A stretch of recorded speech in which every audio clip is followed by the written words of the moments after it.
Hari ini ngobrol dengan seorang pecatur wanita kebanggaan Indonesia, Iren Sukandar. Halo. Halo Bang Radit.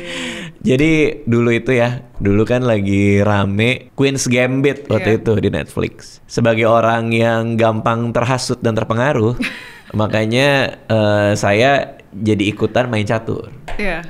Download chess.com.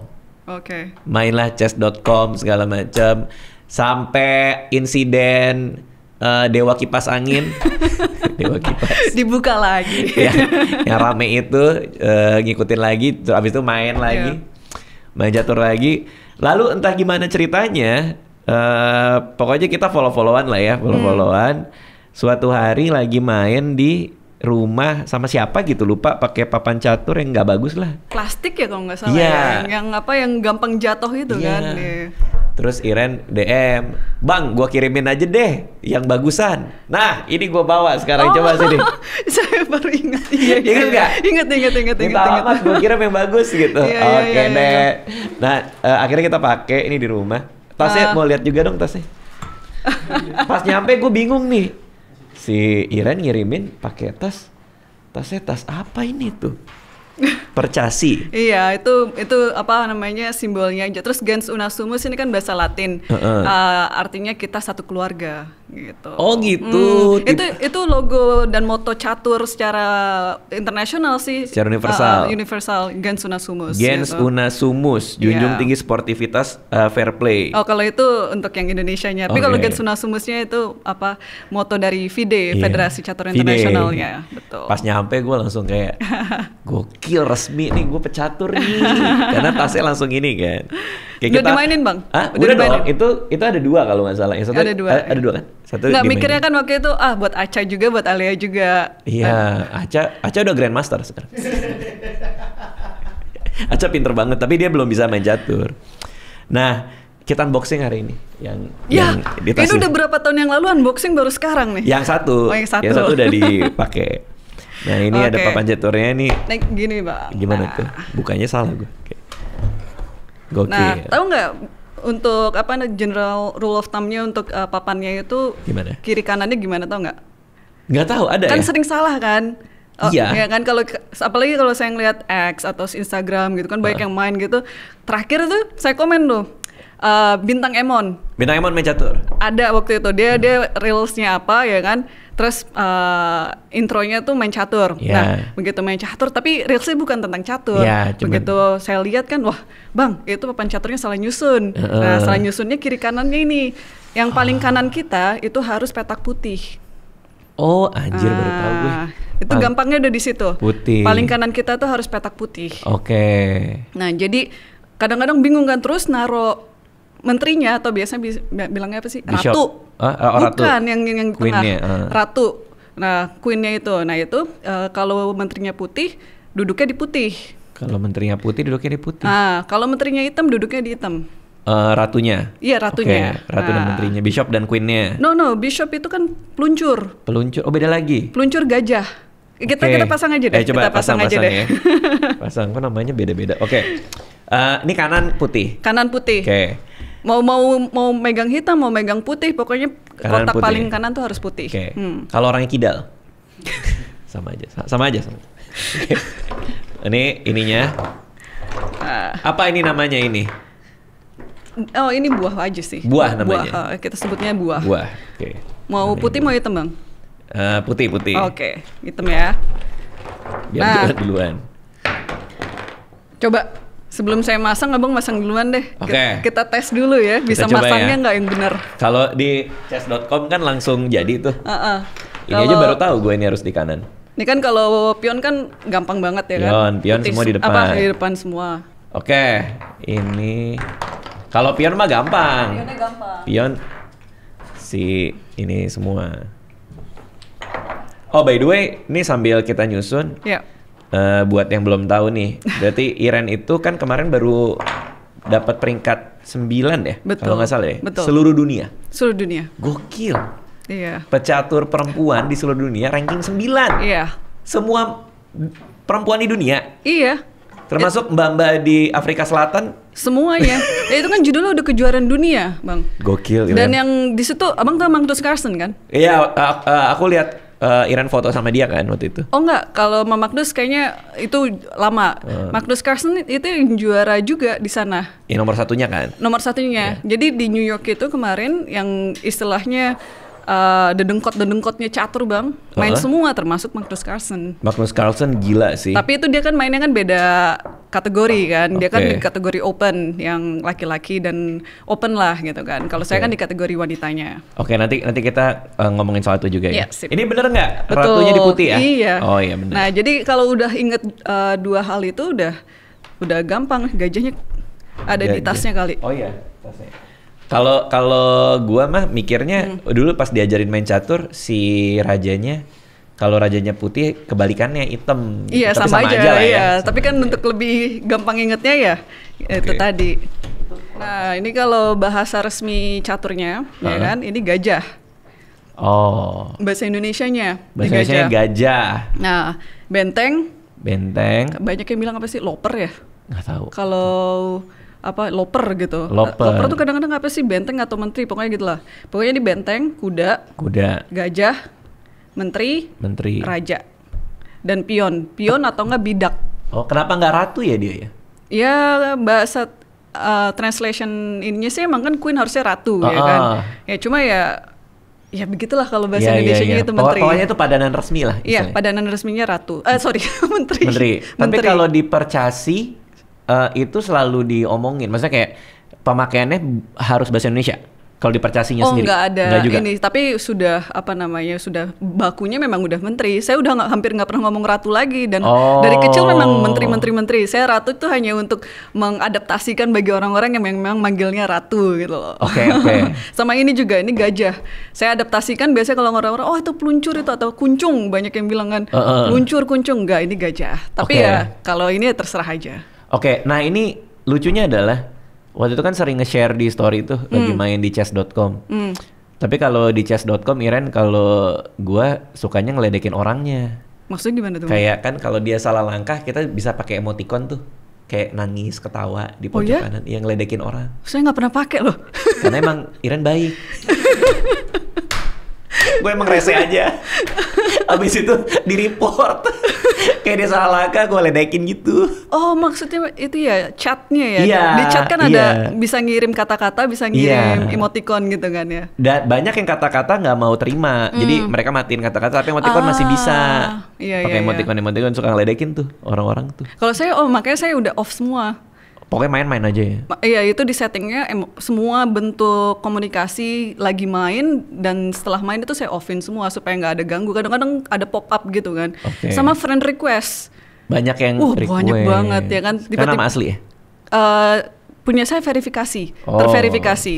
Jadi itu kenapa kalau saya main, saya nggak bisa macem-macem tuh Bang, nggak bisa pakai apa? Nggak bisa ngata-ngatain. Nggak bisa. Sayang banget.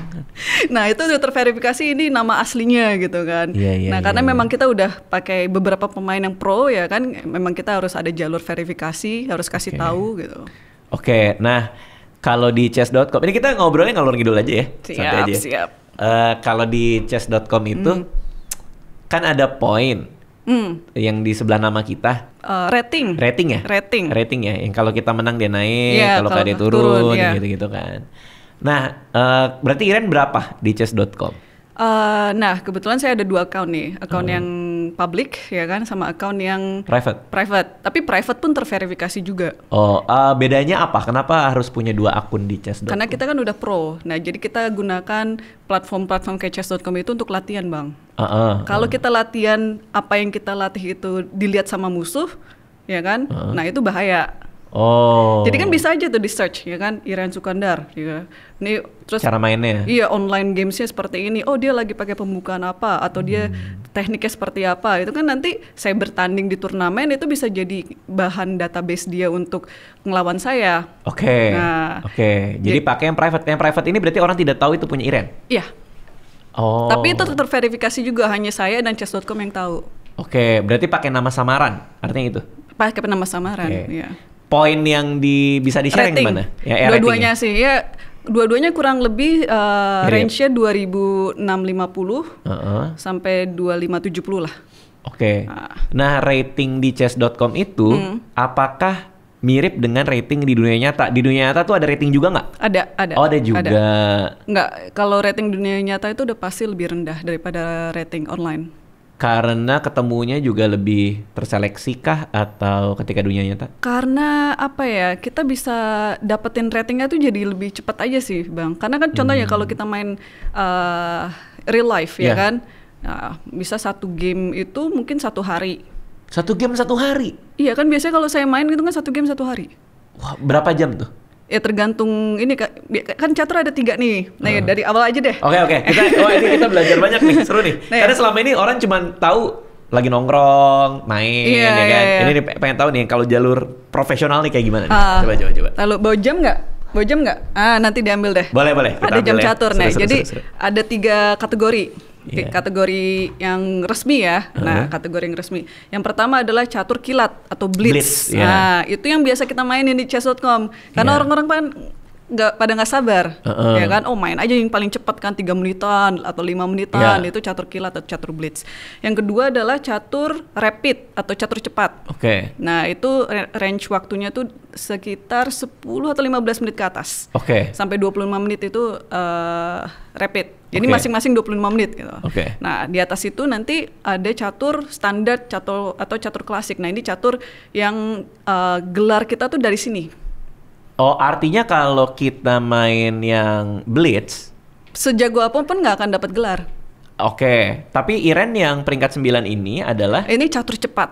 Which is blitz? No, rapid. Orang rapid, beda lagi, lebih cepat lagi. No, di tengah-tengah. Oh, di tengah-tengah ya? Ya kan catur kilat, catur rapid, catur standar yang lama. Rapid di tengah nih. Lalu. Tapi rata-rata ya siapapun yang istilahnya jago catur klasik yang udah bergelar Grandmaster, juara dunia dan lain sebagainya, ya catur yang lain juga jago. Iya pastinya. Gitu. Iya, itu kan cuma masalah adjustment di waktunya aja. Ya kan kita harus lebih cepat, intuisinya harus lebih jalan. Karena kalau catur klasik kan kita bisa ada 1,5 jam lebih ya kan, kita buat mikir. Sedangkan kalau udah waktunya makin tipis kan kita main intuisi ya kan, kita nggak bisa kalkulasi sepanjang yang biasa kita lakukan. Main intuisi. Nah, ada 3 nih. Ada 3. Lalu. Nah, catur klasik itu sendiri pun itu time control tuh beda-beda. Ada yang masing-masing 1,5 jam, ada yang masing-masing 2 jam. Nah, rekod saya, tahu nggak Bang? 1 game itu saya main berapa jam? Berapa? 8 jam. Buset. Jadi main jam 2 siang, jam 10 malam baru selesai. Main jam 2 siang, jam 10 malam baru selesai. Itu lawan satu orang yang sama, duduk begini. Betul. Kalau toilet break ada? Oh, kalau toilet break itu kita harus memanage waktu kita sendiri. Misalkan waktu udah tinggal mepet ini kan. Nah, dan kita harus perginya itu waktu lawan kita jalan. Nggak boleh waktu kita jalan. Itu ada fair play measures-nya supaya anti cheating dan lain sebagainya. Karena bisa aja dia dikasih tahu di toilet kan? Ketemu orang ngumpet di plafon. Tadi gini terus dia balik lagi ke atas. Kan?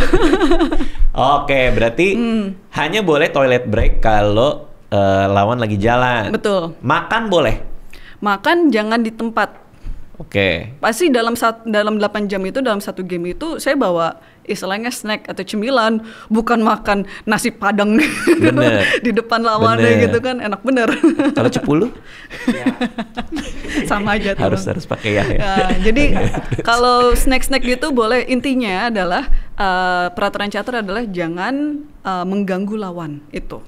Itu etika juga lah ya. Itu etika. Ih, seru banget.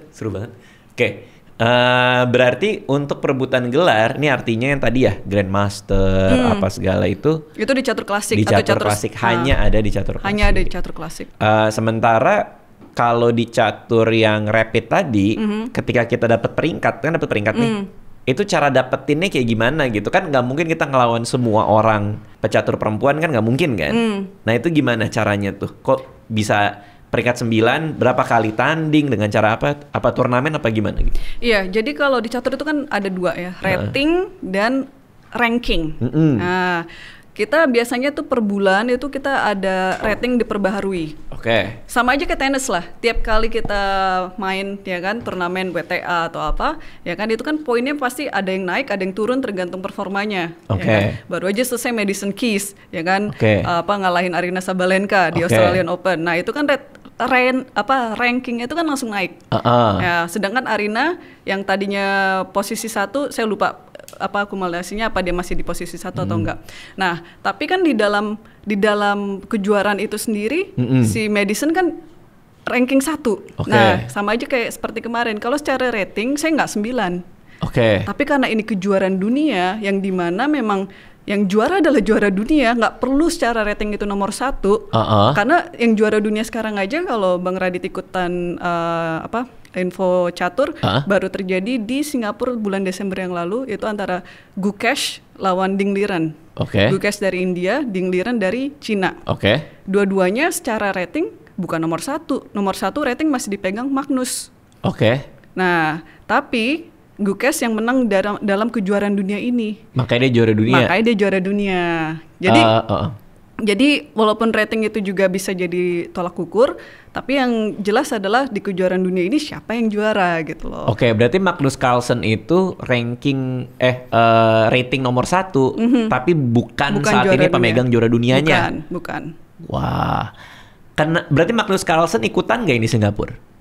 Oh ya, itu nggak ikutan. Emang nggak ikutan karena itu udah match antara juara dunia sebelumnya adalah Ding Liren melawan penantang juara dunia yang udah masuk ke dalam kualifikasi yang ada kandidat dan apa segalanya. Nah, sang juara dunia bertahan kalah.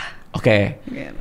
Kenapa Magnus Carlsen dia ratingnya nomor 1 tapi tidak juara dunia? Apakah artinya dia lebih sering tanding sehingga ratingnya bisa naik-naik terus atau gimana? Kok bisa dia rating 1 tapi juara dunianya beda gitu? Kalau dalam kasus dia spesifik, dia nggak ikut dalam lingkaran kejuaraan dunia ini. Karena kan bukan hanya 1 turnamen, 2 turnamen. Ini kan ada istilahnya cycle-nya itu dari 1 tahun sebelumnya itu udah ada cycle-nya. Dan dia nggak masuk ke dalam itu. Tapi ini udah hal-hal yang cukup lumrah sih. Jadi nggak mesti rating yang nomor 1 itu juara dunia. Cuma memang kenapa dia jadi fenomenal, karena dia pemegang gelar juara dunia hampir terlama, karena dia megang itu dari umur 20 tahun kalau nggak salah, sampai umur 30-an. Nah, dia baru lepas tuh? Baru lepasnya tuh karena dia nggak main. Kenapa dia nggak main ya? Nah, dia nggak suka dengan politik lah. Ada macam-macam lah. Ada macam-macam faktornya. Berarti kalau misalnya kita mau masuk ke kejuaraan dunia, apa aja fasenya nih? Misalnya Iren nih mau ikut kejuaraan dunia nih. Fasenya gimana? Apa dari lokal dulu atau kayak apa tuh? Beda kejuaraan dunia, beda fase. Kalau kemarin kan itu kejuaraan dunia catur cepat, rapid, ya kan? Yang dimana biasanya semua pemain terbaik negaranya ikut. Jadi memang ada beberapa yang itu ada regulasinya sendiri. Nggak semua pemain bisa ikut. Ada regulasi rating, minimum ratingnya berapa, ya kan? Kalau semuanya ikut ya susah juga kan, beribu-ribu orang nanti, ya kan. Jadi terus fasenya ya saya cukup memenuhi kriteria rating ini aja, dan itu pasti udah terpenuhi, jadi tinggal main. Di mana itu? Di New York. Mahal banget lagi kotanya. Dan itu over Christmas dan New Year's. Jadi semua naik. Semuanya naik. Jadi dari tanggal kita main tuh tanggal 26, tanggal 25 yang harusnya saya Natalan ya kan, terbang, maksudnya nyampe di New York. Sebelumnya saya udah lagi latihan nih, karena saya kan S2 di Webster University St. Louis. Nah, jadi 10 hari sebelumnya tuh saya pikir, wah ini kalau saya nggak prepare, bahaya ini. Karena kan yang datang itu macan-macan semua kan. Wah, makanya kebetulan di tempat saya dulu kuliah, itu mereka memang punya satu klub catur yang isinya game-game semua, Bang. Game-game tuh apa? GM, Grandmaster semua. Dan mereka memang lagi persiapan turnamen khusus nih, ya kan. Terus saya minta ke ke ketua latihannya. Ya, kebetulan teman sendiri kan, boleh ikut nggak? Karena perlu latihan nih buat New York nih gitu. Oh iya silakan. 10 hari intens. Dari pagi sampai sore, malamnya saya turnamen kecil-kecilan gitu. supaya apa? Ya ada sparringnya lah gitu kan. Nah begitu ini selesai tanggal 23 kalau nggak salah. Tanggal 25-nya terbang ke New York, St. Louis, New York, ya 2 jam, 2,5 jaman lah. Nyampe technical meeting, bla bla bla bla, players meeting ya kan, ngambil ID dan ya lapor diri, udah datang dan lain sebagainya. 26 main. Sampai tanggal, itu ada 2 sih, World Rapid and Blitz. Jadi itu kejuaraan dunia catur cepat dan catur kilat. Nah, yang saya peringkat 9-nya itu di catur cepatnya. Berarti masuk dua turnamen di New York itu, yang dapat 9 peringkat 9 di catur cepatnya di rapidnya. Berarti tapi prize money rata tuh, maksudnya semua dapat. Oh enggak, hanya top 20 kalau nggak salah, 20 besar aja kayaknya. 20 besar tapi dapat prize money-nya dari poolnya itu. Iya. Wow. Tapi nggak nutup bang. dan maksudnya gini loh, saya tanding itu udah istilahnya pasrah, mau dapat atau nggak dapat, memang saya pengen tanding gitu. Jadi orientasinya bukan ke duit. Iya. Kalau dapat duit ya puji Tuhan ya kan. Tapi kalau nggak dapat ya nggak apa-apa gitu. Maksudnya memang orientasinya saya mau tanding gitu. Nah, orientasi dengan tanding ini kebetulan ya kan diberkati intensi saya sama Tuhan babak terakhir kalau saya menang bang, juara dunia. Terus ya saya kalah. Itunya yang nyesek. Tapi itu kalau saya menang itu juara dunia. Astaga. Itu nanti satu podium sama Magnus. Kalahnya kenapa pada saat itu? Kalahnya apa ya? Ya itu kan endgame. Saya ada satu blunder yang dimana blundernya itu ya fatal lah. Jadi langsung posisinya tuh langsung berbalik. Awalnya imbang-imbang aja. Pokoknya equal walaupun kalah 1 pion tapi equal gitu kan. Nah, tapi karena ya waktu tinggal beberapa detik ya kan kita main catur cepat. Yang catur cepatnya itu 15 menit plus 10 detik. Nah, ada plusnya itu maksudnya kalau kita tiap kali jalan tuh dapat bonus waktu 10 detik. Nah, jadi begitu kita tinggal waktunya istilahnya 2 second ya kan, kita press jamnya dapat 10 detik, 12 detik lagi ya kan. Nah, hampir nggak pernah habis, tapi tetap aja dengan waktu cuma sepersekian detik itu mikirnya kan, dan posisinya kan complicated gitu kan.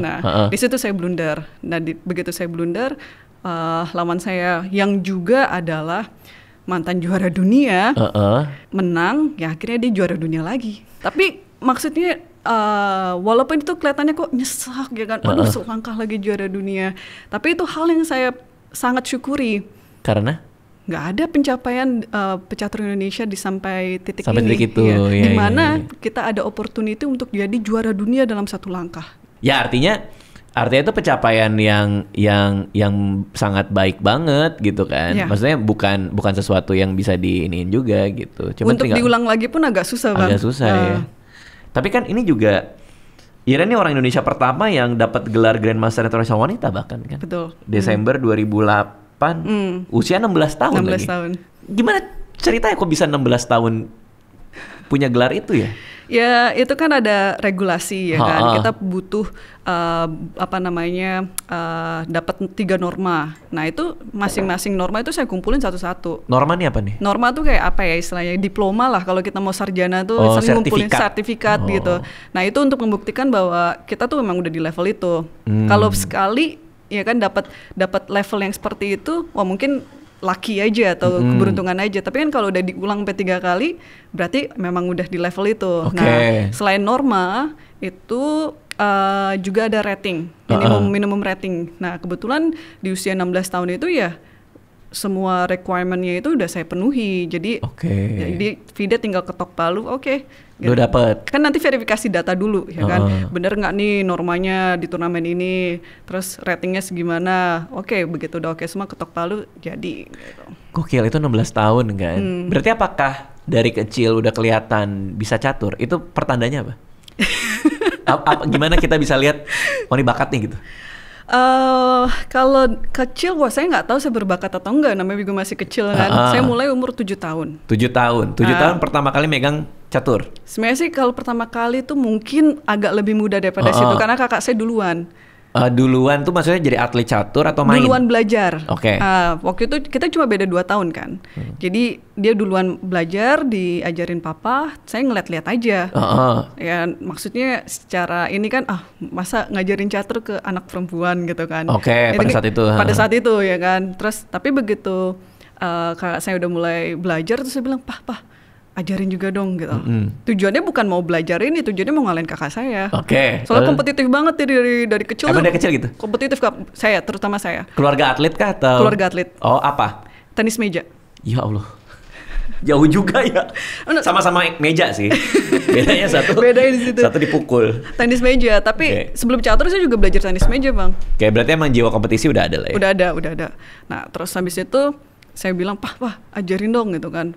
Awalnya pengen ngalahin kakak saya doang gitu kan, tapi begitu mulai awal-awal belajar, loh kok asik juga gitu. Karena emang saya suka mikir, dari kecil tuh saya suka mikir. Iya, semua buku gitu saya bacain. Umur 12 saya udah kelar, Bang. Ramayana, Mahabharata, semua histori-histori kayak gitu, Jawa dan lain sebagainya gitu. Emang suka baca, suka mikir. Terus akhirnya karena orang tua terutama papa ya kan, atlet tenis meja, sekarang sih udah mantan ya kan. Itu ngeliat, wah ini anak kok semangat sekali caturnya gitu. Akhirnya dilesin lah. Kita panggil guru private juga. Kita les catur? Les catur. Seperti apa itu les catur? Ada sekolah caturnya, Bang. Artinya kayak ini cara jalannya gini gitu atau tergantung levelnya. Jadi kan per levelnya kan ada tingkatannya beda-beda. Itu kan guru-guru nanti bisa ngelihat ini gimana. Lucu juga ya. Ini kayak abang misalkan, saya nggak tahu nih harus ngajarin abang apa. Kita main dulu, ya kan. Begitu kita main dulu, saya udah kayak dokter nanti. Saya diagnosa, oh abang tuh levelnya di sini, kekurangannya begini, ya kan. Nah kalau udah punya pengalaman yang banyak itu udah gampang. Dari beberapa langkah aja udah kelihatan levelnya di mana gitu. Menarik ya, ada lesnya ya? Ada lesnya. Nah, begitu les itu umur 9 tahun saya udah jadi juara nasional. Dari les itu? Berkat les itu juga kan? Iya, berkat les itu juga, berkat guru private juga, berkat papa kan sering bawa saya ke pasar-pasar, Bang. Nantangin orang di situ? Iya. Aduh, random banget. Kan dulu tempat tinggal kita di Kebayoran Lama. Tripondok Indah situ. Nah makanya kalau ke pasar Kebayoran Lama kan deket. Apalagi zaman dulu kan nggak macet kan. Oke, lalu? Ya udah bawa ke terminal. Itu kan bukan terminal stasiun. Nantangin orang? Sebelah rel kereta. Iya. Mana yang mau main catur gitu? Iya. Wah. Ada yang jago banget nggak yang masih inget dulu? Wah, nggak ingat karena itu kan umur masih, ya itu 8 tahun, 9 tahun. Tujuannya cuma satu, Bang. Kan waktu itu saya latihannya di sekolah catur. Kalau kita ke sekolah catur itu kan rata-rata sparring partnernya textbook semua. Iya. Ya kan, memang sesuai koridor yang berlaku istilahnya ya kan, bagus ini teknisnya memang ada strukturnya istilahnya. Iya. Nah tapi ada satu elemen yang menurut papa saya itu agak kurang. Yaitu bermain dengan alam. Which is dengan orang-orang itu. Yang nggak bisa diprediksi nih. Yang nggak bisa diprediksi. Karena dia nggak belajar. Betul. Tapi karena dia nggak belajar, dia akan memanfaatkan benar kreativitas originalnya. Jadi contohnya nih, saya sebenarnya nih, begitu Bang Radit undang saya ke podcast ini, saya udah mikir nih, aduh, dulu tuh saya pengen belajar stand up, Bang. Nah, emang harus mikir juga sih. Emang harus mikir kan. Bener. Nah, maksudnya gini nih, agak side of track sedikit bentar ya. Ya. Nah, jadi yang saya mikirnya itu kan saya senang nonton stand up gitu. Kadang-kadang, ya bukan kadang-kadang, most of the time ngelihat Bang Radit jadi jurinya ya kan. Nah, suci, ya. Tapi kan saya bisa ngelihat juga, walaupun saya bukan istilahnya stand up profesional, saya bisa ngelihat, oh ini experience-nya di stand up tuh baru segini.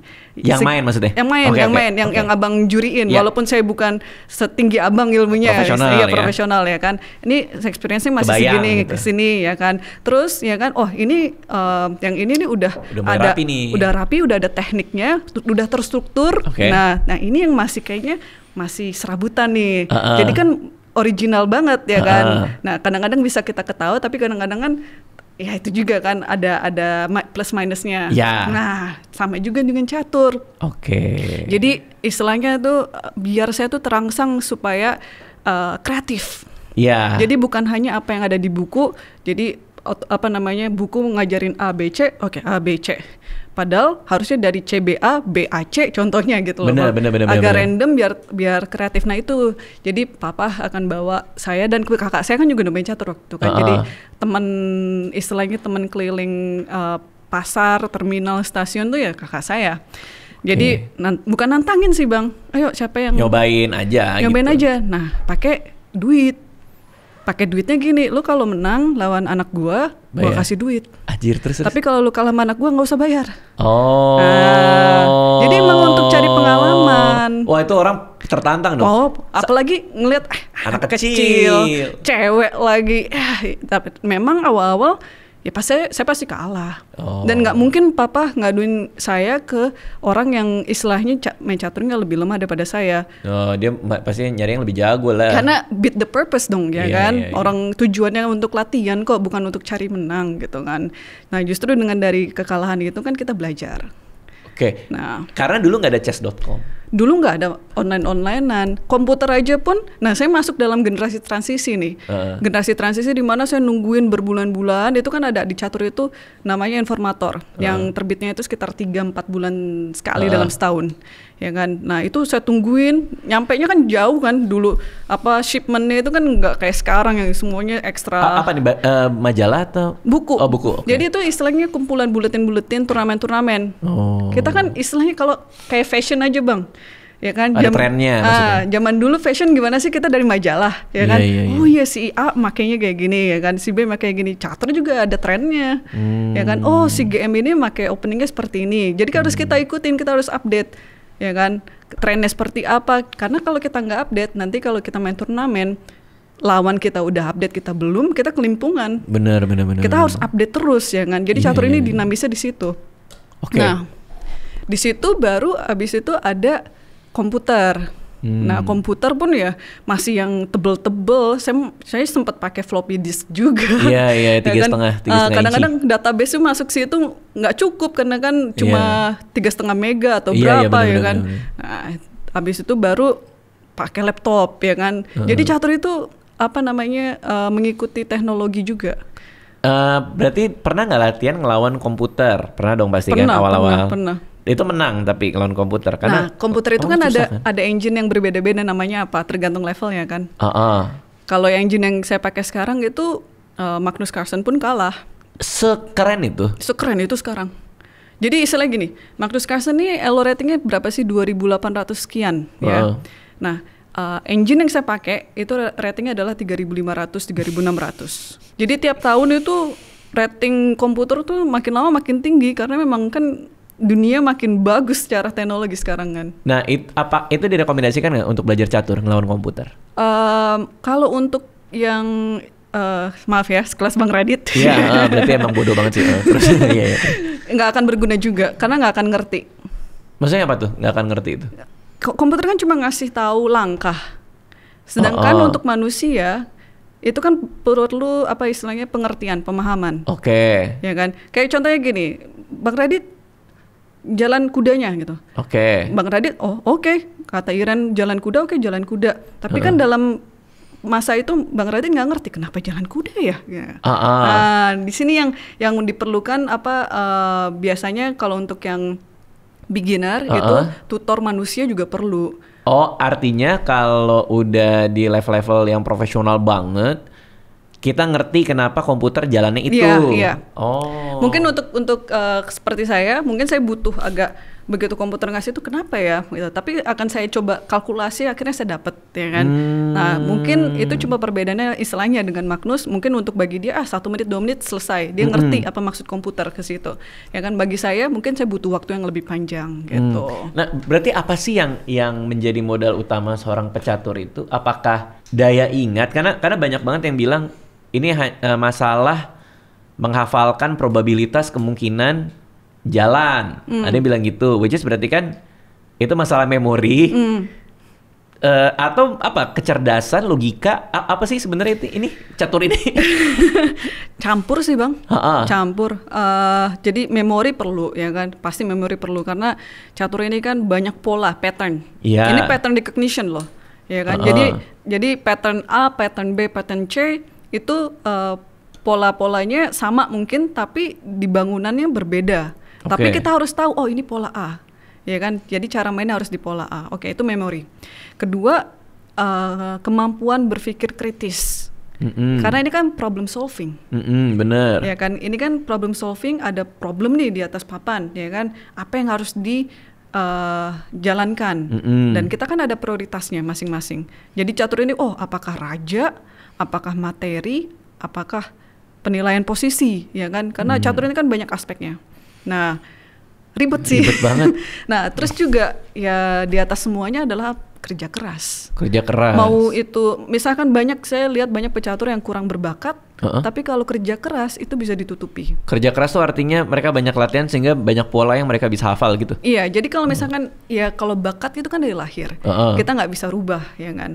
Jadi contohnya kalau kita berbakat, mungkin misalnya Bang Radit lebih berbakat daripada saya, ya kan. Tapi Bang Radit males nih, males latihan, sedangkan saya kurang berbakat. Tapi latihan mulu. Nah itu bisa lama-lama saya catch up. Nah seperti itu. Jadi bakat juga kalau kita ada itu bagus sekali. Apakah ini inline berkorelasi dengan IQ nggak? Mungkin, saya rasa. Tapi catur ini ada satu aspek yang dimana ya gimana ya? Mungkin ya pastinya sih IQ juga nggak perlu yang tinggi-tinggi banget juga sih.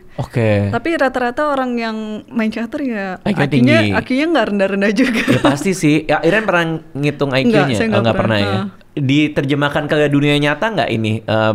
Pola pattern recognition, problem solving itu di kehidupan sehari-hari jadi begitu juga nggak? Saya harus ini, saya harus itu, saya harus ini, kebacanya gini gitu nggak? Tergantung individu masing-masing sih. Kalau untuk saya, iya banget. Iya banget? Iya banget. Berarti apa? Misalnya aspek mau pergi ke suatu tempat? Betul, traveling.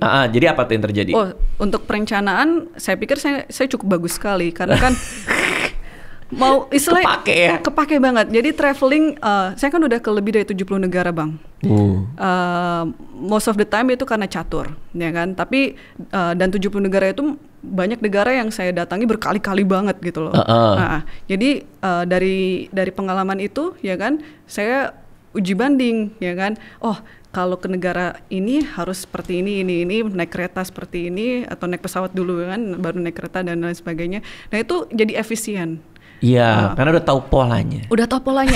Betul. Kepake ya. Kepake, pola itu bagus banget dan dan apa namanya, apalagi kalau contohnya untuk anak kecil Bang. Jadi ini kasus nyata nih. Waktu saya belum kenal catur, ya kayak saya kan nggak bodoh-bodoh amat dulu kan sebelum catur. Masih masuk kelas 10 besar di SD tuh. Di SD. Kelas saya masuk SD itu umur 5 tahun, emang cepet. Nah mulai catur kan umur 7 tahun, dari mau kelas 2 ke kelas 3 SD waktu itu. Lalu? Nah setelah kenal catur udah juara kelas terus. Wah berarti buat anak bagus dong ya? Bagus banget. Kenapa saya juara kelas terus? Bedanya apa? Padahal durasi saya belajar itu significantly lebih rendah. Karena saya harus latihan, catur, karena harus latihan. Kadang-kadang turnamen di luar kota, ya kan. Nah sering nggak masuk sekolah, tapi begitu ulangan, ujian bagus terus gitu kan. Karena saya udah ketemu pola pikir yang dimana saya bisa efisien. Jadi contohnya, ya kan, saya udah ngerti banget sekarang. Saya ini bagus di pattern recognition. Jadi kalau saya kuliah, ya kan, orang ngomong bla bla bla bla bla teori, ya kan, aduh. Jangan pusing. Kasih contoh aja. Dengan kasih contoh sekali, saya bisa ngasih contoh 5 kali. Nah, asal saya dikasih contoh gitu loh. Seperti ini. Jadi bukan lewat teori, tapi udah lewat istilahnya prakteknya dulu. Nah, dari situ otak saya terstruktur, ya kan, padahal nggak ada yang ngasih tahu kan Bang, gimana cara belajar yang benar waktu masih kelas 3 SD, ya kan, yang saya tahu cuma punya waktu sekian untuk belajar, habis itu catur, ya kan, habis itu belajar lagi atau les lagi gitu kan. Nah tapi secara otomatis, secara alamiah otak saya udah begini caranya. Udah setel ke sana. Udah langsung efisien, dan saya punya waktu untuk yang lain juga, ya kan. Nah ini S2 apa nih? Nggak, saya udah kelar berapa tahun yang lalu? 7-8 tahun yang lalu. Maksudnya S2 itu pernah S2 di kota yang kemarin Desember ini. Wow. Ini juga ya. Karena waktu lagi Queen's Gambit itu kan lagi sering main chess.com. Emang bener sih jadi kebawa kehidupan nyata. Saya kalau jalan L tuh. gitu. Nggak serong kan, nggak main serong kan? Nggak main serong, main serong bahasanya main serong. Oke.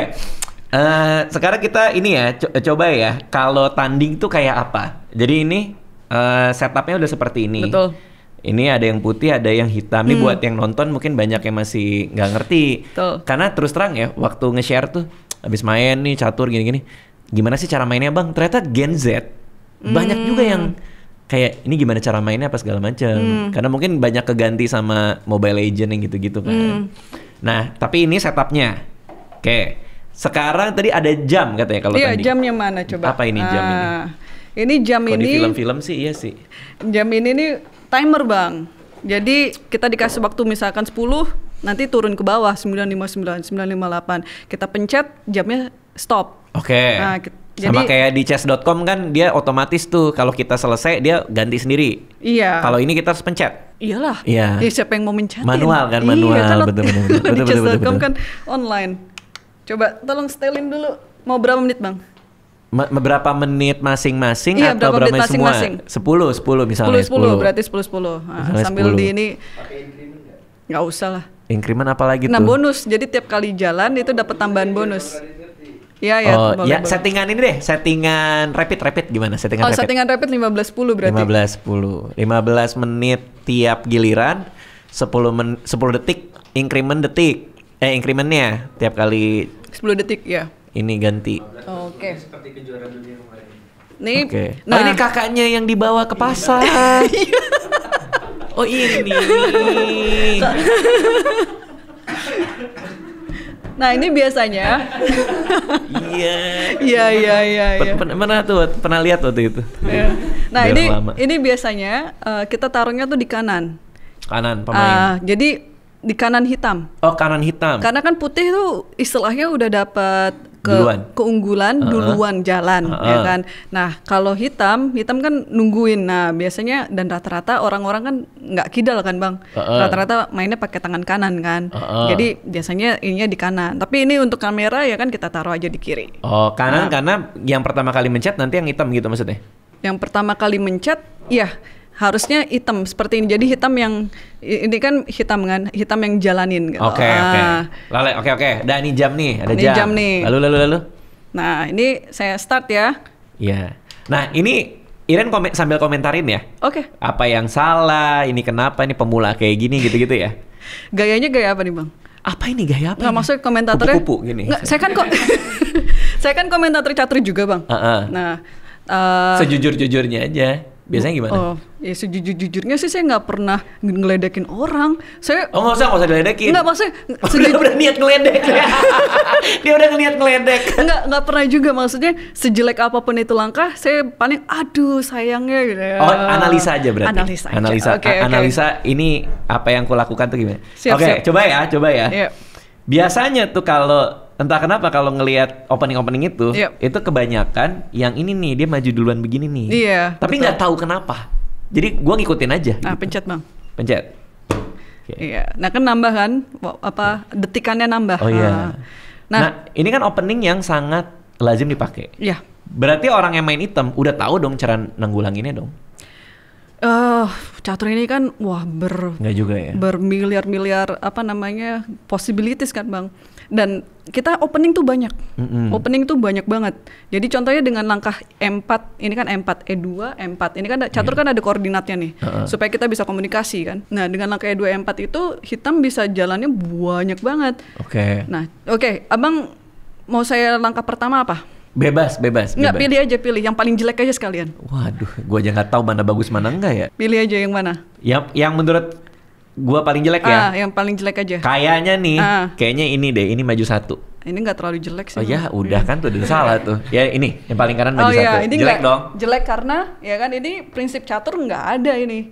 Orang prinsip catur tuh kita harus main di tengah. Sentrum. Yang karena dengan menguasai sentrum kita bisa menguasai banyak hal. Ya kan. Nah, sedangkan kalau untuk pojok-pojok gini kan saya mau ngapain? Ya kan nggak ada apa-apa ya, ini jelek. Ini kalau di turnamen ada lawan kita misalnya Iren putih, terus lawannya hitam, terus dia begini nih, maju gini, itu udah langsung salaman tuh, udah kalah lo gitu. Enggak lah. Enggak pasti aneh banget kan ini kan? Ya ini aneh, cuma ya masih bisa saya sulap supaya nggak jadi jelek-jelek amat. Oke. Lalu gue ya gantian ya. Ini kan masih tahap opening nih. Opening itu kan pembukaan. Nah, jadi ada prinsipnya. Jadi guidelines-nya untuk pembukaan ada. Apa tuh? Yaitu tadi pertama main di sentrum. Yaitu di pusat. Pusat itu yang 4 kotak ini. Nah, setelah main di sentrum, development, perkembangan buah. Perkembangan buah, terutama yang setelahnya itu kan next step-nya adalah rokade. Nah, berarti rokade. Melindungi raja itu. Blokir. Set gitu. Betul. Nah, berarti harus berkesinambungan, ya kan? Buah mana yang harus di develop, harus dikeluarkan, itu harus sejalan dengan next step. Rokade. Nah, ini kalau main di online, ada 2 hal yang jadi pertimbangan gue nih. Yang pertama, perlu nggak ini disupport? Artinya si kudanya ke sini buat ngelindungin dia. Tapi kalau dia naik ke sini, blokadenya jadi lebih lama kan? Nah, blokade kan rokadenya bisa 2 jalan, Bang. Iya, rokadenya kan berarti ngebuka ini satu. Enggak, rokade bisa ke sini, rokade bisa ke sini. Iya, tapi kan kalau misalnya rokade yang mau ke sini, berarti harus ngebuka 2 ini kan? 3 ya, yang setelah kuda di sini. Kuda, gajah, menteri. Iya. Nah, berarti logikanya adalah seharusnya yang ini yang kita keluarin dong, nggak juga? Tergantung posisi. Kalau misalkan tergantung posisinya gini, kadang ada juga nih Bang, ya kan kita nunggu raja ini rokadenya kemana? Nunggu lawan? Nunggu lawan, itu salah satu strategi ya kan. Nunggunya adalah misalkan kalau saya rokade sini dan abang pengennya apa nih? Pengen nyerang atau pengen main posisi ya kan? Kalau pengen nyerang, blokirnya ke sana. Nah, jadi nanti nyerangnya lewat sini gitu. Itu salah satu strategi. Coba ya, ini ngasal aja ya. Oke. Ya udah, nih gue dengan harapan bisa rokade yang ini nih. Berarti ini untuk nge-support ini. Nah, ini salah satu yang agak salah karena betul. Bukan, maksudnya supaya nggak apa-apa. Ini kan kita kan harus ada harmoni, ya kan Bang? Jadi contohnya negara ini aja. Aduh, salah podcast nih kayaknya. Misalnya gimana negara ini? Ini kan harus ada harmoninya. Gajah ini, Abang planningnya mau ngeluarinnya lewat mana? Nantinya? Biasanya kalau lewat sini kan. Nah, tapi kalau lewat sini gajah jalan ke sini nanti kan nutupin, harus jalan lagi, ya kan? Nah, itu jadi harus ada planningnya. Ini kuda mau ditaruh mana, gajah mau ditaruh mana, supaya jangan nutupin buah yang lain gitu. Gitu. Jadi harmoninya tuh harus ada. Coba katakanlah tadi maju ini ya. Berarti kan emang itu kan biasa dilakuin tuh. Nah, maju gini nih, cepret. Gitu. Berarti which is ini kehalang. Lalu Selanjutnya ya karena saya masih pakai prinsip opening ya kan. Nah, di posisi ini ya mungkin saya jalan E5, E7, E5. Nah, dengan tujuan memperebutkan tengah dong. Selain memperebutkan tengah, saya mikir ini gajah harus keluar kan. Nah, saya pengen taruh gajahnya tuh di sini atau enggak di sini, bukan di sini, karena di sini nanti planning saya mau majuin pion. Oke, maju nih kuda nih. Pencet Bang. Cet. Nah, ini kan kuda mau ngecelan situ. Iya, mau makan ini kan. Nah, tujuan saya kan mau development. Tapi ya itu harus ada prioritas. Developmentnya saya delay dulu, saya harus jagain pion di E5. Jadi jalan kuda ke C6. Nah, bisa rokade dong. Rokade bisa. Nah, sekarang kan nggak ada ancaman apa-apa lagi kan Bang. Udah selesai karena ini udah dijaga kuda ya. Saya berarti bisa masuk ke ide saya. Jadi tiap langkah itu udah dijebak nih gue kayak terus. Belum, masih jauh. Masih jauh. Tapi maksud saya itu jadi tiap langkah itu antara saya melakukan ide sendiri atau saya respons ide Abang. Ya kan. Seru banget. Ini masih ide saya nih. Ini masih ide saya. Karena dari Abang belum ada serangan apa-apa kan. Kalau Abang nyerang seperti tadi nyerang pion E5, nah saya respon idenya dulu. Itu idenya Iren kan? Iya. Saya juga ada ide. Ya, itu juga bagus. Bagus. Bagus. Kan development. Tiap kali ngeluarin buah itu bagus. Pencet Bang. Tiap kali ngeluarin buah Bang. Kirain bagus karena keperlahannya bagus. Tiap ngeluarin buah bagus. Ya oke, lalu. Nah, ini kan sekarang ide saya mau ngeluarin gajah ini kan. Supaya saya bisa rokade juga. Nah. Jadi saya mau taruhnya di sini. Lebih terbuka bentuk gajah lebih bagus. Apa ini? Kok jadi kayak gini? Kok jadi susah? Nah, biasanya kalau profesional lawan amatir, ya kan, itu saya nggak usah ngapa-ngapain. Nanti kejebak sendiri. Nanti akan salah sendiri. Enggak, itu emang serius. Jadi dan itu salah satu strategi juga, bukan istilahnya ngeledek. Jadi saya akan probability-nya kan seperti ini, Bang. Kalau kita akurasinya tuh lebih bagus, ya kan? Kita diemin aja, ya kan? Sampai lama gitu, nanti kan dia pasti akan salah sendiri. Oke. Nah, ini jujur ya. Kalau ini di online, saya akan mencoba buat nge-push si pion sekaligus ngeiniin si gajah. Peluncur ya? Gajah, ya peluncur. Ya, gajah ini. Itu kalau online. Coba ya. Kayak gini. Nah, itu bagus, ide yang bagus. Oh, itu oke? Iya. Oke. Pencet, Bang. Nah, ini kan tujuan Abang kan mau B2, B4. Benar. Ya kan? Bener. Nah, setelah B2, B4 ngancam gajah, habis itu mungkin ngancam kuda. Ya. Ya kan? Nah, berarti kan ide saya sekarang ini kan mau rokade. Iya. Nah, berarti saya harus prioritasin ancaman dulu. Betul. Nah, kalau saya prioritasin respon ancaman Abang, saya antisipasi. Nah, bener, karena dia jadi nggak bisa maju ya. Iya, jadi main catur tuh begitu. Nah, langkah yang terbaik adalah dalam satu langkah itu bisa antisipasi ancaman plus juga jalanin ide sendiri. Jadi temponya pas gitu. Aduh, seru banget. Aduh. Jadi, ternyata menarik banget ya. Jadi ini membuat istilahnya decision making saya di hidup terutama itu seefisien mungkin kalau bisa gitu. Jadi kita istilahnya mau kesini tapi mau kesini juga, gimana nih cara supaya dua-duanya jalan istilahnya gitu. Soalnya selama ini cuman main doang gitu. Emang ternyata harus dipikirin ya, dia ngapain, ngeresponnya apa gitu. Oke, kalau itu ke situ, maka ini di dalam pikiran ini aja lah ya. Ke sini. Oke. Sering lupa mencet nih, Abang. Oh iya, betul. Nggak pernah tanding soalnya. Nggak pernah tanding. terus. Oke, ini kan karena gajahnya diancam, ya. Kalau kita diancam itu responnya kan ada beberapa yang kita tahu, ya kan. Lari. Iya. Terus selain lari dijaga. Oke. Kalau selain dijaga, tukar itu kalau ada di posisi kita bisa exchange ya kan, tukar, ya tukar. Tapi kan dalam posisi ini kan nggak bisa ya kan. Nah di sini saya bisa jaga nih pion maju. Cuma saya suka sekali dengan gajah saya. Jadi dalam decision making itu apa yang harus dilakukan. Terus juga gajah saya ini dalam posisi ini saya udah bisa evaluasi lebih bagus daripada kuda Abang. Gajah ini lebih bagus daripada kuda. Oke. Di posisi ini. Di posisi ya kan? ini. Makanya saya nggak akan biarin Abang makan gajah saya. Saya mundur. Nah, mundurnya ke sini karena kalau ke sini kan tetap aja dimakan. Berarti ini dalam konteks game plan-nya jadi harus ngerespon kan? Jadi nggak bisa develop barusan kan? Nggak punya ide lain kan tadi? Tapi dengan asal ancam seperti ini kan istilahnya one move threat. Jadi ancaman cuma satu langkah. Setelah ancaman satu langkah nggak ada lagi ya kan?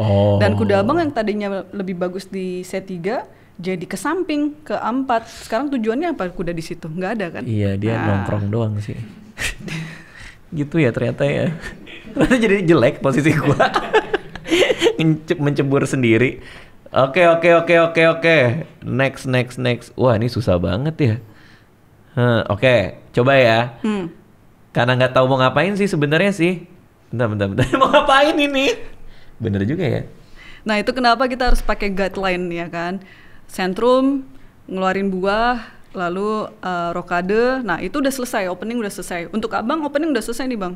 Tinggal gajah ini aja yang belum dikeluarin ya kan. Bener. Nah, tapi saya belum rokade. Ini udah selesai. Nah, tapi kalau kita ikutin guidelines itu oke aja. Tapi kita juga bisa ngeliat lawan ya kan, dan ngeliat posisi. Untuk seperti ini saya nggak usah rokade juga nggak masalah. Saya bisa langsung serang Abang. Jadi beda level, beda cara ininya. Oke, coba ya. Coba. Sini. Oke. Pencet, Bang. Nah, saya nggak usah rokade ya. Saya keluarin gajah ini nih. Jadi maju pion D6. Mau ngapain itu? Istilahnya kalau kita mau nyerang nih, ada dua kerajaan mau nyerang, ya kan, harus di depan dong semuanya, ya kan. Kalau di belakang gimana nyerangnya? Nah, jadi ini persiapin dulu. Gajah ini udah oke, ya kan. Walaupun jauh, tapi memang tugas gajah kan nyentarnya dari jauh. Oke, nih. Wah. Oke. Itu mungkin saya biarin aja kali ya. Masa ada wahnya tadi. Ujungnya dibiarin. Nah ini langkah-langkah seperti ini yang terlalu orisinil.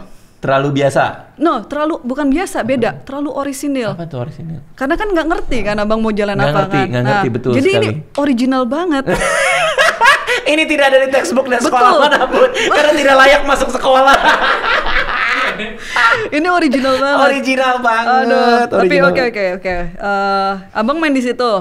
Ini supaya kita ngelihat catur gimana ya kan? Yeah. Abang nyerang sini, saya nyerang sini deh ya. Biar kelihatan catur tuh jus gitu loh. Iya. Oke, saya maju yang ini. Tuh. Apa itu? Itu apa itu? Oke. Cat bang. Okay. Nah, kudanya diancam kan? Nah, kudanya mundur ke sini. Terus ngapain? Nutup dong. Kalau istilahnya udah level saya, ya kan, saya bisa style permainannya mau yang terbuka atau tertutup. Karena tinggal gua ngerespon ya? Enggak, saya bisa style terbuka atau tertutupnya seperti ini. Ini kan maksudnya tertutup bang. Nggak ngerti itu, apa itu tertutup? Tertutup ya, abang susah kan? Susah mau ngapa-ngapain kan? Karena idenya tuh lebih ke strategi. Kalau terbuka, idenya lebih ke taktik. Contohnya kayak kombi-kombi. Kombi-kombi itu apa?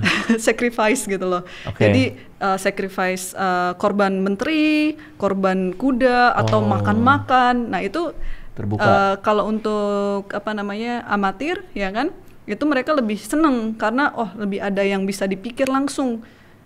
Yang dipikir itu konkret gitu loh. Iya. Jadi contohnya, abang mau ke istilahnya ke Surabaya nih. Abang udah tahu kan, bisa naik mobil, bisa naik pesawat, bisa naik kereta, ya kan. Nah itu udah konkret. Tapi sekarang saya tanya, bang, ke Banyumanik di mana ya? Banyumanik di mana? Ya makanya Banyumanik di mana ya? Itu di selatannya Semarang. Ke situ pakai apa ya? Nah itu kan bingung. Nah. Artinya kalau pemula tuh amatiran, kalau dia saling makan tuh lebih seru kan? Lebih seru karena lebih tahu apa yang dipikir. Nah. Keunggulan pecatur yang lebih pro adalah kita lebih tahu strategi. Jadi bukan hanya kalkulasi, itu kan hanya ngandalin kalkulasi. Oke. Nah, apa itu? Siapin bang, saya siapin, masih mempersiapkan untuk nyerang. Pencet bang. Oke, ini saatnya menyerang ya, maju. Apa? Kok gitu? Kenapa dia gitu? Hati-hati kudanya bang. Oke, karena kudanya ke situ, ya kan. Nah, kudanya nutupin pion. Jadi pionnya kuda ini bisa mana? Saya makan. Kuda yang mana nutupin pion? Maksudnya menterinya tadi kan jagain pion. Sekarang kan menterinya udah nggak jagain pion lagi. Karena dia bisa ke situ ya. Karena ada gajah ini. Nah. Oke, kita makan. Lah itu kok bisa jadi tiba-tiba kayak gitu sih? Gimana sih ceritanya? Oke, tadi saya mau ngomong tuh bentengnya diancam ya kan, tapi gajah B2 bagus juga. Nah ini saya makan aja deh. Ya, kok dimakan? Bisa. Iya memang bisa. Oke. Terus apa yang terjadi nih? Masih oke kok bang, cuma kalah satu pion kok di sini. Masih nggak masalah gitu, nggak terlalu. Oke. Kita taruh kudanya di center lagi. Wah. Ngapain bang? Nggak tahu. Yakin aja. Yang penting kita yakin aja. Kita apa nggak tahu yang kita lakuin sih. Percaya diri aja. Yang penting kenceng. Iya. Yang penting kenceng aja, orang nggak tahu apa-apa itu. Dia aja sampai nggak tahu, gue juga nggak tahu. Iya. Aduh, ada aja. Oke, sini aja deh bang ya. Ini gimana nih? Nih. Oh mau sekak, iya, pencet bang. Iya, boleh. Doang. Itu pasti udah ada jawaban ini. kita tutup aja. Iya udah gitu doang kok itu. Emang cuma mau begitu doang. Nah perbedaannya seperti itu Bang. Kalau saya ya kan nggak usah ngancem sekarang tuh nggak usah. Tapi impact-nya tuh akan lebih besar kalau semuanya tuh udah siap. Jadi ini sebenarnya lagi majuin aja gitu. Iya, saya kan dari tadi nggak nyerang apa-apa kan. Tapi kan abang salah sendiri di sini, ya kan. Betul sih. Nah saya nggak mau nyerang yang satu langkah kalau dia pergi, wah posisi saya udah gitu lagi. Padahal rencananya tuh saya mau seperti ini gitu. Nah ini saya bukan nungguin sih. Saya nyusun supaya impact-nya tuh nanti lebih gede. Berarti ada big plan-nya gitu ya? Ada. Dengan nyiapin beberapa buah di beberapa tempat gitu? Betul. Selain itu juga saya harus antisipasi ancaman abang. Kayak contohnya ini kan saya lihat ada skak. Cuma skaknya nggak ada istilahnya nggak ada bahaya-bahayanya. Bisa saya apa udah kerasa keren gua tadi. Nggak ada bahayanya, tinggal ditutup. Oke, bisa saya ignore ya kan. Saya nggak usah saya perhatiin planning saya sendiri. Berarti dari tadi udah nyiapin plan ini Iren. Nah, pencet bang. Nah ini yang namanya dicatur enpasan. Tahu enpasan bang? Jadi dia lewat baru diambil gitu ya? Betul. Nah ini yang terjadi. Nah, mau replay ya, nih. Iya gue tahu tapi kok. Jadi kalau seperti ini, ini istilahnya abang jalannya tuh kayak gini. Ini bisa dimakan, ya kan? Nah ini namanya enpasan. Pionnya udah di sini. Kalau ini maju, saya bisa makan sama. Oke. Nggak bisa kebuka. Oh iya, kenapa dia kebuka? Iya. Kok lo kebuka sih? Kenapa dia kebuka sih? Nah ini makanya kalau main catur itu semuanya harus dilihat kan bang. Nah ini pasti abang lupa sesuatu. Apa tuh? Ini bang, skak. Apa ya itu ya? Cut.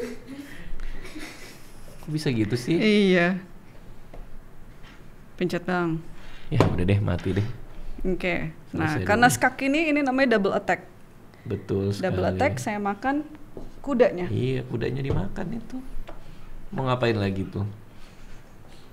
Wah, ini gimana sih? Udah mulai maju-maju nih. Nah coba nih teman-teman di sini ada yang mau nerusin nggak? Satu langkah mat, satu langkah checkmate. Satu langkah checkmate. Satu langkah checkmate. Yang bener. Hitam jalan satu langkah checkmate. Oh udah tahu mas yang kumisan nih. Oh ini ya, masuk ke kanan ya. Masuk ke sini dia. Iya, ini kan udah dijaga benteng banget. ya kan. Nah, ini checkmate-nya. Apa yang terjadi? Itu kok bisa tiba-tiba begini? Saya nggak ngapa-ngapain.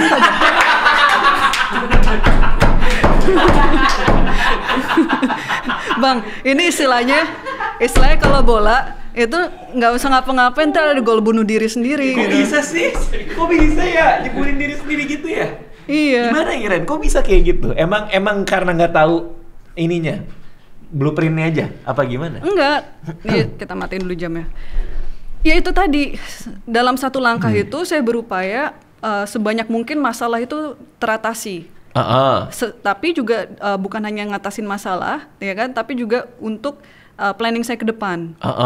Jadi tergantung langkah abang. Masalah nggak nih buat posisi hitam? Oh nggak masalah, planning, ya kan? Siapin lagi, tetap siapin. Oke, kok tahu itu tidak masalah? Dari mana? Kalkulasi. Kalkulasi artinya ngebayangin berapa langkah ke depan? Iya, menteri ke situ mau ngapain? Oh, ada B6 ya kan, tapi setelah B6 C6 habis itu apalagi nggak ada lagi ya kan. Nah, itu kan kita kalkulasi. Semakin kita sering kalkulasi kan kita udah tahu. Nanti resulting positionnya di posisi yang ada di otak kita tahu, oh itu nggak masalah, itu nggak bahaya. Tapi kalau bahaya saya respon kan. Tadi abang jalan mana tuh, jalan pion ke B5, oh bahaya, saya respon, kuda mundur ya kan. Kalau bahaya saya respon. Tapi kalau nggak bahaya ya kan, biarkan lawan berpikir itu bahaya. Oh, berarti artinya ini persoalan kita udah bisa bayangin posisinya akan berakhir seperti apa gitu. Iya. Oh. Harus dong, harus. Jadi ini adu baca ke depan? Adu baca ke depan. Siapa yang bisa lebih bacanya lebih jauh, biasanya dia yang lebih unggul. Nah, makin kita pro ya kan, kita makin jauh ke depan. Tapi bukan asal kalkulasi 1, 2, 3 gitu aja ya kan, sesuai dengan prinsip catur juga. Berarti artinya tadi itu udah kebayang di kepala, langkah-langkahnya tervisualkan gitu. Iya. Nanti gini gitu. Banyak yang enggak sih karena langkah-langkah abang itu tadi. Terlalu original. Berarti kalau kayak Hikaru kan dia suka ngelihat ke langit-langit. Iya. Itu dia ngebayangin itu. Dia ngebayangin. Jadi ngebayangin. Jadi catur itu kan kayak cabang pohon, nih kan. Ada cabang yang gede, ada cabang yang kecil-kecil gitu kan. Nah biasanya yang kita fokuskan itu ya cabang yang besar, yang main line-nya gitu. Nah kalau yang cabang kecil-kecil itu bisa jadi complementary lah. Tapi yang jelas cabang yang besar dulu, cek, oh nggak ada, selesai atau cek bagus, ya kan. Nah jadi seperti itu. Jadi dan perbandingan juga kita nggak bisa tahu itu langkah bagus tanpa kita tahu ada langkah yang jelek, ya kan. Betul. Nah, waktu itu ada video Magnus Carlsen lagi tanding sama orang India. Kayaknya dia kebelet atau gimana. Terus dia kayak majuin berapa langkah, terus langsung nyodorin tangan. Dan berakhir remis. Biasanya dia buru-buru mau ke WC, dia cabut abis itu. Enggak kali. Bukan ke WC kali. Enggak, itu mah tergantung situasi turnamen juga. Kadang-kadang ya kan dengan remis aja juara. Oh, enggak, artinya dia si orang India itu kayak kebingungan sendiri gitu loh. Kayak si Carlsen gini. Terus dia nyodorin tangan. Terus dia orang India diem dulu. Akhirnya diterima tangannya. Iya. Padahal itu nggak ada yang tahu bisa remis. Oh, itu masih jadi dalam dalam evaluasi posisi itu kan ada yang namanya evaluasinya tuh sekarang, ya kan, apa yang present evaluation, ya kan. Nah, itu posisi awal abang dengan saya remis. Berapa langkah pertama imbang, yang dimana itu di posisi itulah Carlsen nawarin remis, yang masih imbang, yang mungkin kalau mereka main lagi bisa aja Carlsen yang kalah atau lawan yang kalah atau remis juga. Cuma pas saat menawarkan itu ya mereka mengevaluasi dua-duanya bahwa posisinya tuh imbang, jadinya layak lah untuk remis gitu. Oh, I see. Tadi harusnya pas lagi awal-awal posisinya imbang, tawarin aja remis. Jadi kan tuh bisa pamer. Iya. Ketemu Iren, gua remis kemarin sama Iren. Berapa langkah? 2 sih. Tapi iya, gitu bang. Oke, nah terakhir nih, ada video yang orang tuh kayak dia ditutup matanya, terus main caturnya blind chess gitu, terus disebutin E6, E5, E4, dia itu bisa juga. Saya juga bisa. Makanya itu kita ada koordinat, ya kan, XY-nya ini, ya kan, yaitu A sampai H, lalu 1 sampai 8. Jadi tiap titik itu ada namanya sendiri. G5, F4, D3, C4, C7, B8, F8, E5, E4, ya kan. Nah, karena saya udah lebih dari 20 tahun di catur, ini udah nggak usah mikir lagi kotak mana atau petak mana, ya kan. Nah, itu ya ditutup. Jadi contohnya kalau tadi abang jalan langkah pertama, itu namanya E4, ya kan. Terus saya jalan H6.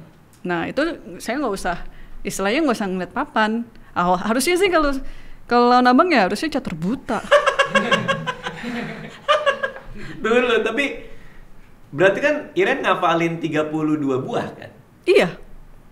Kok hafal? Hafal. Cuma merem gini. Iya. Saya jalan H6 tadi ya? H6. Jalan H6. Jalan H6. Tapi kan yang ada 31 yang lain. Iya. Itu kebayang? Kebayang, kan tiap langkah juga berubah kan? Ya kan, tiap langkah berubah ya itu kebayang semua. Kok bisa? Memori itu? Iya, memori juga dan pengalaman juga sih. Kan kalau kita main bang, ya kan, kita harus mikir sepanjang mungkin, sebisa mungkin, ya kan, sepanjang mungkin. Dan dalam mikir itu kan kita nggak bisa gerakin buah-buahnya. Kita harus mikirnya di otak, ya kan? Nah itu lama-kelamaan otaknya tuh kayak karet. Ya, makin panjang memorinya, makin panjang lagi gitu. Dan karena udah kebiasaan, jadi untuk hafal-hafal langkah-langkah seperti itu udah nggak terlalu susah. Terlalu keren sih ini. Ini terlalu di luar nalar ini. Ini keren banget sih. Oke, Iren, kalau ada yang mau lihat-lihat ini konten-konten soal catur itu di mana, kan suka share juga tuh? Oh, di YouTube saya juga. Nah, ini juga salah satu kenapa, ya kan, catur ini kan agak sulit untuk mengemasnya, ya, agar bisa dinikmati para non pecinta catur istilahnya, ya kan? Karena kan perlu mikir dan lain sebagainya. Nah, itu kenapa salah satu caranya ya saya kadang-kadang saya ngelapak di Amerika, ya kan, itu kan saya bikin konten dan ternyata diterima di kalangan luas. Wah, ngelapak di Amerika di taman kan? Di taman, ya. Nah, itu kan apa namanya, jadi orang-orang semangat, oh catur seperti ini ya, lucu dan sebagainya. Oke, Di YouTube ada yang lapak itu, tapi ada juga yang di IG ngelihat, saya ngelihat yang apa? Puzzle catur. Puzzle, iya. Putih menang dalam 2 langkah. Iya. Apa? Terus di komen rame tuh. Banyak. Lumayan komen. Kadang-kadang kalau saya taruh story ya kan, itu dapat responnya juga, wah banyak juga yang suka catur dan ngerti gitu kan. Dan pastinya saya taruh puzzle-puzzle yang ya lumayan gampang lah supaya bisa semuanya ngerti juga gitu. Nah, jadi ya mudah-mudahan ya kedepannya dengan diundang Bang Radit di sini, podcast ini, catur masih bisa ada lirikan dari sponsor-sponsor ya kan? Siap. Oke, Iren, thank you. Kalau mau lihat YouTube-nya apa? Iren Sukandar. Iren Sukandar, Twitter atau sama juga IG semua ya. sama ya. Thank you ya, terima kasih banyak. Thank you, makasih Radit. udah nonton. Thank you.